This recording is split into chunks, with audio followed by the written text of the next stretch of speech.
Ladies and gentlemen, welcome to another edition of World Talks here on TVP World, where every word matters. I'm your host, Benjamin Lee, and please join me and my guests on this next interview. Romania's political landscape is heating up, with voters heading to the polls for a pivotal first round of presidential elections. Meanwhile, Austria's recent decision to back Romania and Bulgaria's entry into the Schengen area offers a timely boost to Romanian prospects. Both developments could reshape Romania's political and economic future. Joining us today on TVP World to unpack these issues is Oana Popescu-Zamfir, Director of the GlobalFocus Center. Hello and welcome to TVP World. Hi, and thank you for the invitation. So let's kick things off with the election. Well, we do know that the presidential election is taking place. Can you give us some of the more important dynamics that you think is going to shape the first round of these voting? Sure. I think primarily pretty much everything revolves around whether the leader of the Nationalist Party, the Alliance for the Unity of Romanians, stands a chance to become president or not. So there's been calls to rally all the other moderate parties in the first round to avoid him making it to the second round, to sort of stop the advance of the Alliance for the Unity of Romanians in its stride, given that we're going to have parliamentary elections next weekend as well. So a good showing for the leader could also boost the party's prospects in parliamentary elections. Now, there's no question at this point of any of the mainstream parties being willing to cooperate with this is the far-right party, in forming a new government. However, it is in the interest of the leading candidate, the current prime minister and president of the Social Democrat Party, to go into the second round with George Simion, the leader of AUD, because allegedly that could mobilize the population against Simion and boost the chances of the prime minister.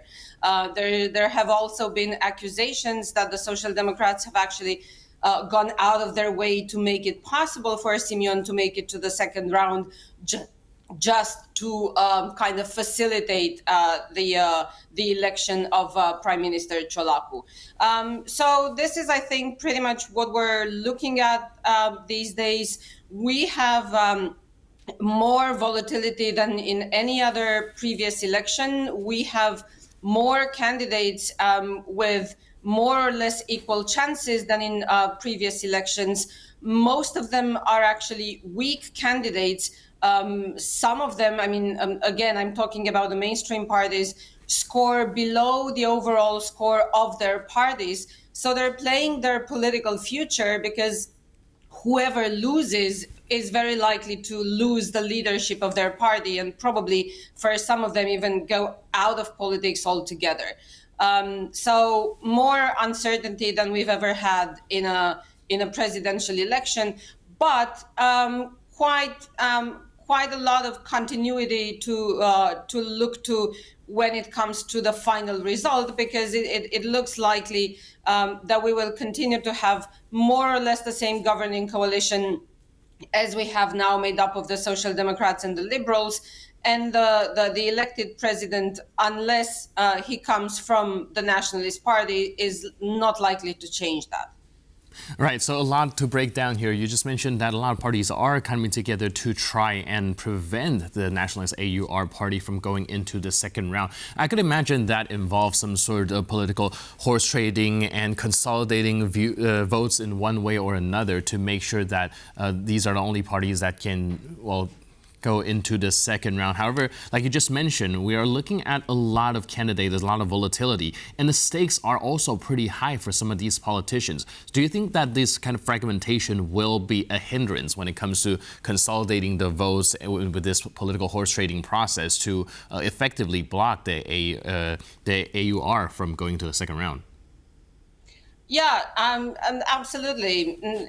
George Simion, the leader of AUR, still has the best chance, second to Prime Minister Ciolacu, to make it to the second round. So this is most likely the kind of race we're going to see 2 weeks from now. Still, I think essentially we're seeing a lot of fragmentation and inability to come behind a single candidate, let's say, for the center right. There have been calls to do that. However, none of the candidates was willing to step back, perhaps also because their scores are currently really very close in the margin of error of polling. So it was hard to determine who should take that step back. At the same time, we're seeing a lot of protest votes. So even in the presence of attempts to rally the parties behind a single candidate, we would have still had quite a massive protest vote. Some of it is in favor of Simeon Sin as an anti-establishment person.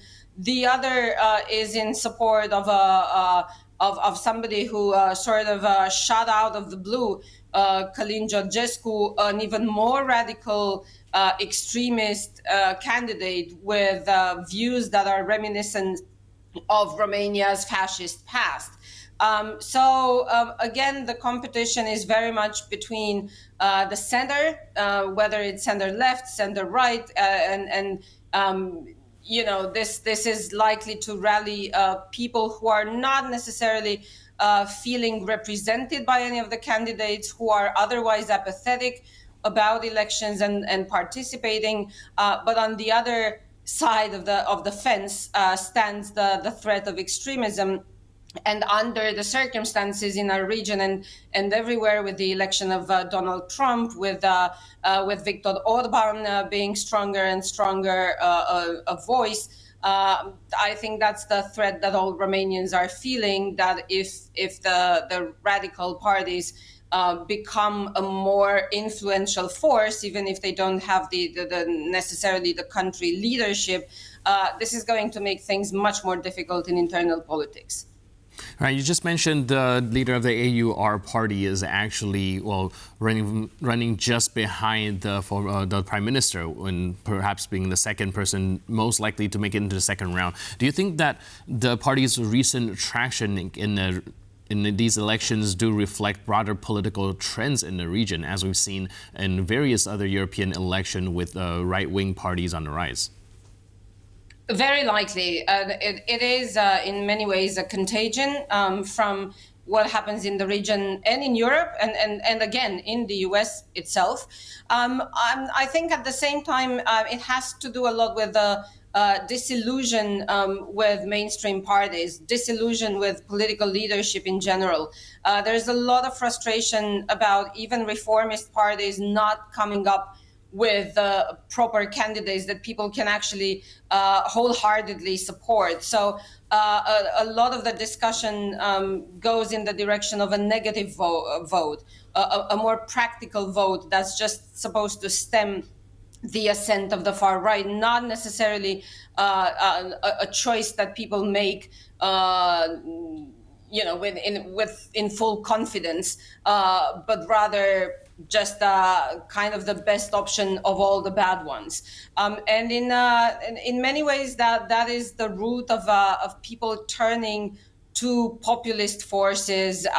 They have been campaigning at the grassroots. I think we're seeing even mainstream parties understand that they need to go more to the grassroots, that citizens genuinely feel underrepresented.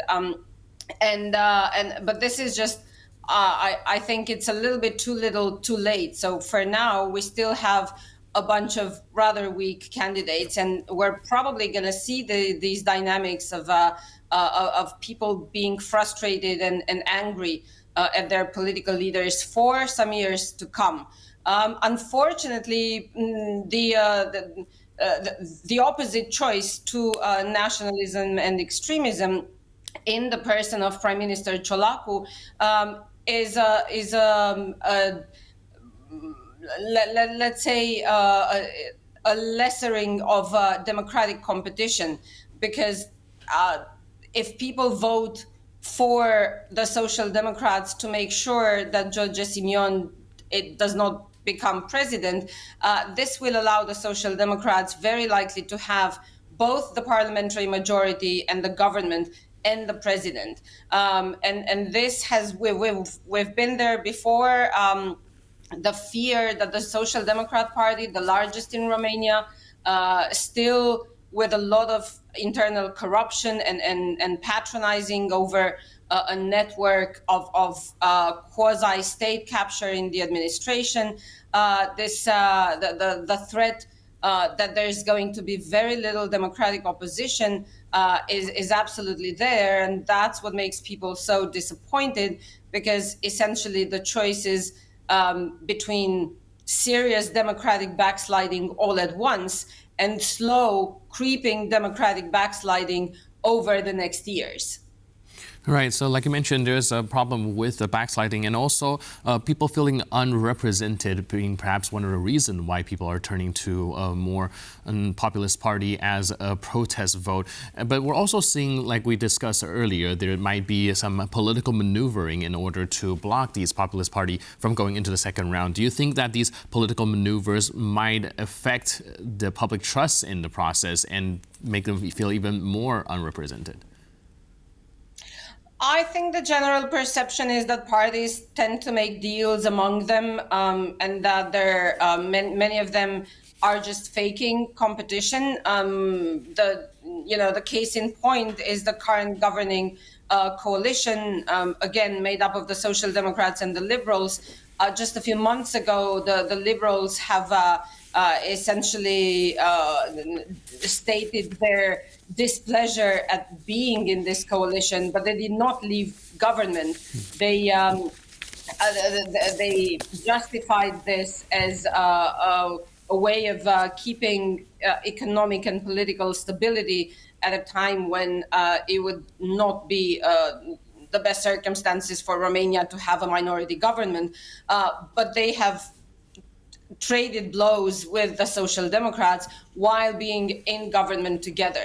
What that has created for the public is this perception that this is all fake and that it's just make believe, and that in fact all parties are prone to actually making deals behind the scenes. And so whoever you vote for is more or less irrelevant, because the final outcome will still not be determined at the polls. So indeed, that is further eroding the confidence in the process and in political representation in general. All right, like I mentioned, a very turbulent election, a very pivotal one indeed. Thank you so much for all your input and insight. I really appreciate it. Thanks for being with us on TVP World. Thank you. Cheers. And thank you for watching this edition of World Talks. But for more news, update, and commentary, please stay tuned to TVP World.